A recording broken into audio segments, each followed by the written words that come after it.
وعلى آله وأصحابه أجمعين أما بعد فأعوذ بالله من الشيطان الرجيم بسم الله الرحمن الرحيم قال الله تبارك وتعالى في القرآن المجيد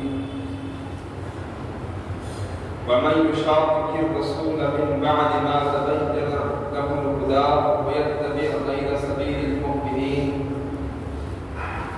نوله ما تولى ونصله جهنم وساءت مصيرا آمنت بالله صدق الله العظيم وصدق رسوله النبي الكريم ونحن على ذلك لمن الشاهدين والشاكرين والحمد لله رب العالمین۔ اللہ رب العزت کی حمد و ثنا کے بعد آئیے ہم سب انتہائی عقیدت و محبت کے ساتھ مل کر حضور سرور کائنات فخر موجودات امام الانبیاء جناب محمد مصطفیٰ صلی اللہ علیہ وسلم کی مقدس بارگاہ میں درود پاک کا نذرانہ پیش کریں۔ پڑھیں اللہم صلی علی سیدنا محمد وعلی سیدنا محمد واصحاب سیدنا محمد وبارک وسلم صلاۃ و سلام علیک یا رسول اللہ صلی اللہ تعالی علیہ وسلم۔ محترم حضرات، جو آیت کریمہ میں نے آپ کے سامنے تلاوت کی ہے سورہ نساء ہے، آیت نمبر 115 ہے۔ اللہ رب العزت ارشاد فرماتا ہے وَمَن يُشَاقِقِ الرَّسُولَ مِن بَعْدِ مَا تَبَيَّنَ لَهُ الْهُدَى۔ ترجمہ یہ ہے کہ جو رسول صلی اللہ علیہ وسلم کی مخالفت کرے بعد اس کے کہ اس کے لیے ہدایت روشن ہو گئی، یعنی ہدایت والا راستہ روشن ہو گیا، وَيَتَّبِعْ غَيْرَ سَبِيلِ الْمُؤْمِنِينَ، اور وہ مسلمانوں کے راستے کو چھوڑ کر غیروں کا راستہ اختیار کرے، مسلمانوں کا راستہ چھوڑے اور غیروں کا راستہ اختیار کرے، نُوَلِّهِ مَا تَوَلَّى، اللہ فرماتا ہے ہم اس کو پھیر دیں گے اسی طرف جس طرف وہ پھر گیا، وَنُصْلِهِ جَهَنَّمَ، اللہ فرماتا ہے اور ہم اس کو داخل فرمائیں گے جہنم میں، وَسَاءَتْ مَصِيرًا، اور اللہ فرماتا ہے کیا ہی بری جگہ ہے پلٹنے کی، یعنی جہنم کیا ہی بری جگہ ہے جس کی طرف اس کو پلٹ دیا جائے، پھیر دیا جائے۔ اب اس آیت کریمہ میں پہلی بات جو رب ذوالجلال نے ارشاد فرمائی وہ کیا ہے کہ جو رسول صلی اللہ علیہ وسلم کے راستے کی مخالفت کرے، حضور کی مخالفت کرے، اس کا مطلب کیا ہے؟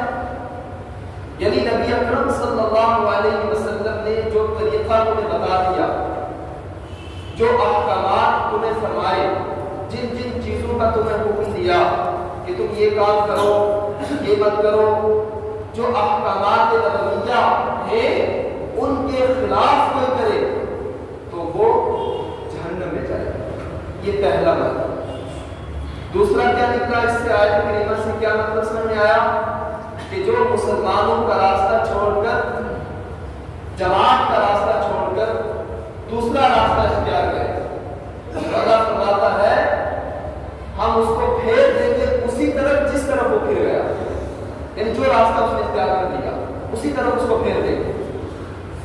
اس سے کیا مطلب سمجھ میں آیا؟ اس سے یہ مطلب سمجھ میں آیا کہ مسلمانوں کا جو راستہ ہے وہی سچا راستہ ہے، وہی صراط مستقیم ہے، اگر اسے کسی نے چھوڑ دیا، دوسرا راستہ اختیار کر لیا تو اس کا ٹھکانہ بھی جہنم ہے۔ یہ دو باتیں سمجھ میں آئیں۔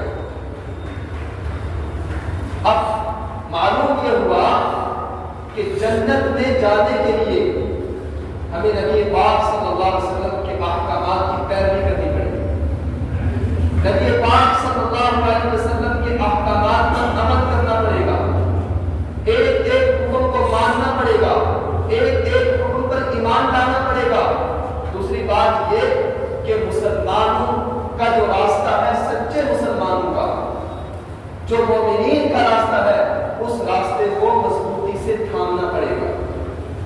اگر ہم نے نبی پاک صلی اللہ علیہ وسلم کے احکامات کی خلاف ورزی کی، احکامات پر عمل نہیں کیا اور مسلمانوں کا جو راستہ ہے اس راستے کو چھوڑا، دوسرا راستہ اختیار کیا، تو ان دونوں صورتوں میں اللہ فرماتا ہے انجام کیا ہے؟ اس کا انجام جہنم ہے۔ بات سمجھ آ گئی؟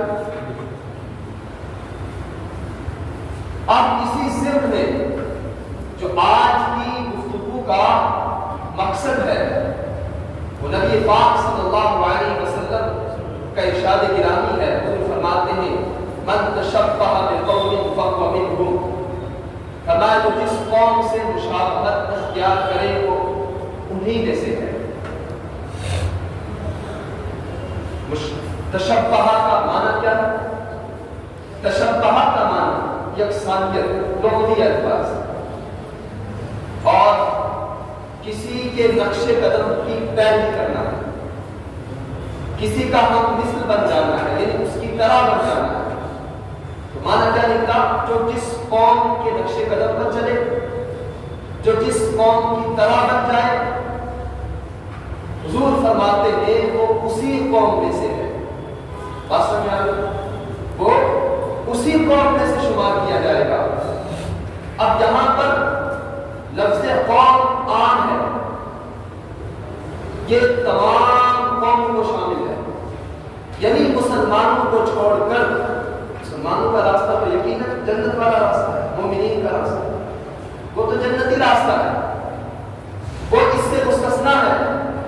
اس راستے کو چھوڑ کر جس قوم کی پیروی کی، جس قوم کی مشابہت اختیار کی، کوئی بھی قوم ہے، کوئی بھی مذہب ہے، کوئی بھی فرقہ ہے جو مسلمان اسلام کے علاوہ ہے، مومنین کے راستے کے علاوہ ہے، وہ یہودیوں کا مسلک ہو، ان کا مذہب ہو، ان کا طریقہ ہو، یا مشرکین کا ہو، یا نصارہ کا ہو، یا مجوسیوں کا ہو، کسی بھی مذہب کا ہو، کسی بھی قوم کا ہو، حضور فرماتے ہیں اگر کسی نے کسی قوم کا طریقہ اختیار کیا، ان کے ساتھ مشابہت اختیار کی، تو حضور فرماتے ہیں وہ انہی میں سے شمار کیا جائے، یعنی وہ مسلمانوں میں سے نہیں۔ تو کیا مطلب سمجھ میں آیا کہ ہمیں اپنے دین کو چھوڑ کر غیروں کی مشابہت اختیار کرنی نہیں ہے، یہ مطلب سمجھ میں آیا۔ اگر ہم غیروں کی مشابہت اختیار کریں گے، ان کے جو رواج ہیں، عادات ہیں، ان کا جو کردار ہے، اگر ان کو اپنائیں گے تو حضور فرماتے ہیں انہی میں سے شمار کیے جاؤ گے۔ بات سمجھ میں آ گئی؟ انہی میں سے شمار کیے جاؤ گے، انہی میں سے کیا جاؤ گے؟ اس سے مطلب یہ سمجھ آیا کہ مومنین کو چھوڑ کر، مسلمانوں کو چھوڑ کر، دین اسلام کو چھوڑ کر باقی جو مذاہب کے لوگ ہیں ان کے اپنے اپنے طریقے ہیں، اپنے اپنے عادات و کردار ہیں، عقائد ہیں، اپنے اپنے معمولات ہیں۔ اگر کوئی مسلمان ان کے کسی معمولات میں شرکت کرے گا، ان کے معمولات کو کرتا ہے، ان کے عادات کو کرتا ہے، ان کی عبادات میں حصہ لیتا ہے، تو وہ مسلمان نہیں۔ مطلب یہ بات سمجھ آ رہی ہے؟ تو ہمیں کسی قوم کی مشابہت اختیار نہیں کرنا ہے، بلکہ صرف اور صرف اپنے جو مسلمان ہیں، جو مومنین کا راستہ ہے، اسی راستے کو فالو کرنا ہے۔ یہی شرط ہے ہمارے جنت میں جانے کی۔ بولو اللہ تعالیٰ ہم سب کو صراط مستقیم پر قائم و دائم رکھے۔ اسی طرح رب ذوالجلال ایک دوسرے مقام پر ارشاد فرماتا ہے قرآن میں، والذین لا یشهدون الزور، کہ جو اللہ کے بندے ہیں، نیک بندے ہیں، وہ زور میں شرکت نہیں کرتے۔ زورہ کیا ہے؟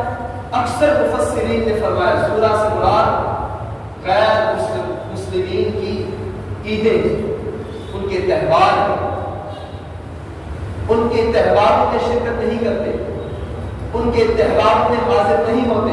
کون؟ جو اللہ کے نیک بندے۔ یہ کون کہہ رہا ہے؟ رب ذوالجلال ارشاد فرما رہا ہے اپنی مقدس کتاب میں، قرآن مقدس میں، کہ جو اللہ کے نیک بندے ہیں وہ غیر مسلمانوں کی عیدوں میں، ان کے تہواروں میں شریک نہیں ہوتے، شرکت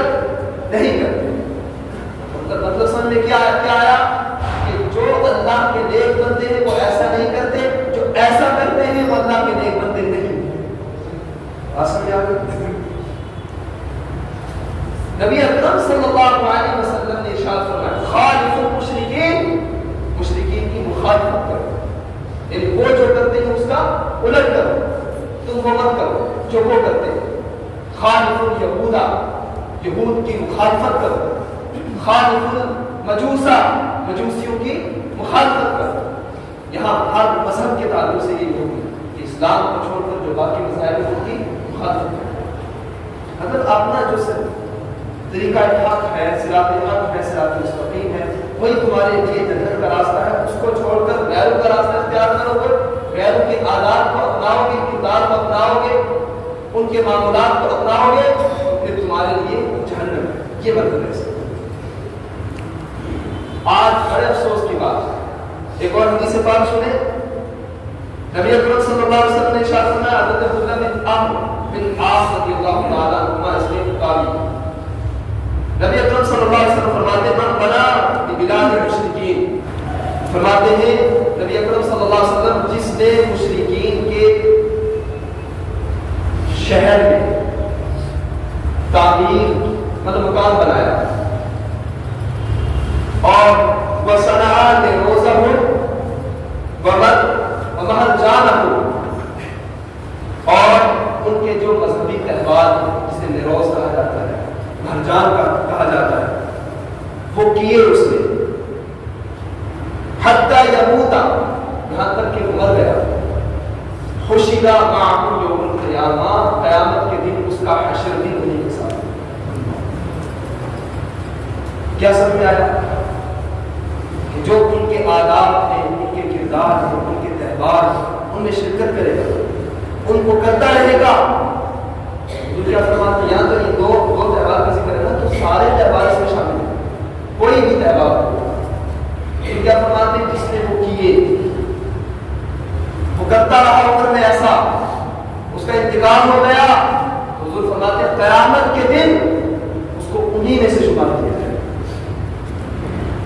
بات سمجھ آئی؟ اب آپ خود سوچیں ہمارے لیے یہ کتنا ہی بڑا المیہ ہے اور غم کی بات ہے اور افسوس کی بات ہے۔ ہم مسلمان ہیں، الحمدللہ رب ذوالجلال نے ایمان کی دولت سے سرفراز فرمایا ہے، ہمارے لیے ضروری کیا ہے کہ ہم اپنے دین کو فالو کریں، نبی اکرم صلی اللہ علیہ وسلم کے بتائے ہوئے راستے کو فالو کریں، حضور کے احکامات پر عمل کریں، شریعت پر عمل کریں۔ اسی صورت میں ہمارے لیے فلاح ہے، کامیابی ہے، دنیا میں بھی اور آخرت میں۔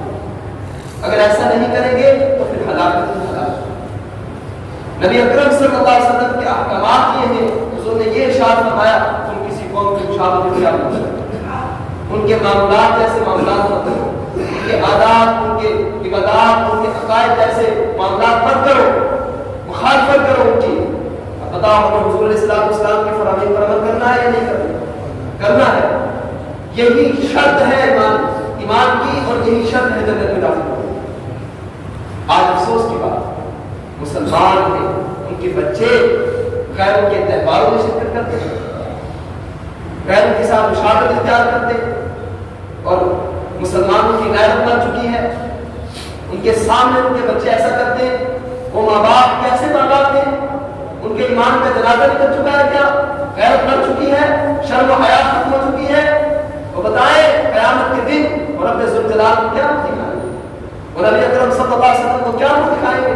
اگر نبی پاک صلی اللہ علیہ وسلم نے قیامت کے دن پوچھ لیا کہ میرے یہ ارشادات تمہارے تک نہیں پہنچے تھے کہ تم یہود کی مخالفت کرو، تم مجوسیوں کی مخالفت کرو، تم مشرکین کی مخالفت کرو، تم کسی قوم کی مشابہت اختیار مت کرو ورنہ اسی میں سے ہو جاؤ گے، کیا میرے یہ فرامین تم تک نہیں پہنچے تھے؟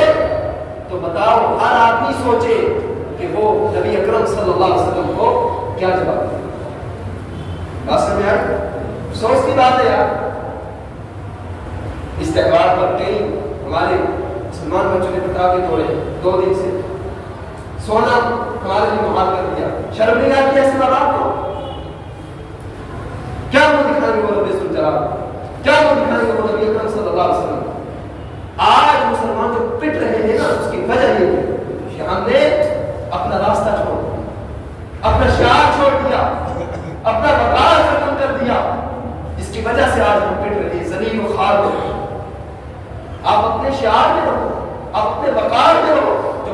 تمہیں دین نے دیا، جو عزت تمہیں تمہارے دین نے دی، جو مقام تمہیں تمہارے دین نے دیا، اس میں رہو، اپنے وقار میں رہو۔ رب ذوالجلال تمہیں عزت اور شان عطا فرمائے گا۔ وقت ہو چکا ہے، اب ہر آدمی کی کوشش کرے، دعا کرو پروردگار عالم ہم سب کو صراط مستقیم پر قائم رکھے، ایسے خرافات سے اللہ تبارک و تعالی ہم سب کی حفاظت فرمائے، اور ہر آدمی یہ کوشش کرے کہ آج کے بعد انشاءاللہ تعالی ہم اس پرکار بند رہیں گے، اپنے بچوں کی صحیح تربیت کریں گے، ان کو ایسے غیروں کے تہواروں کی مشابہت اختیار نہیں کرنے دیں گے، ان میں شرکت نہیں کرنے دیں گے۔ ہر آدمی یہ کوشش کرے، دعا کرو اللہ تعالی ہم سب کو اس پر عمل کی توفیق عطا فرمائے۔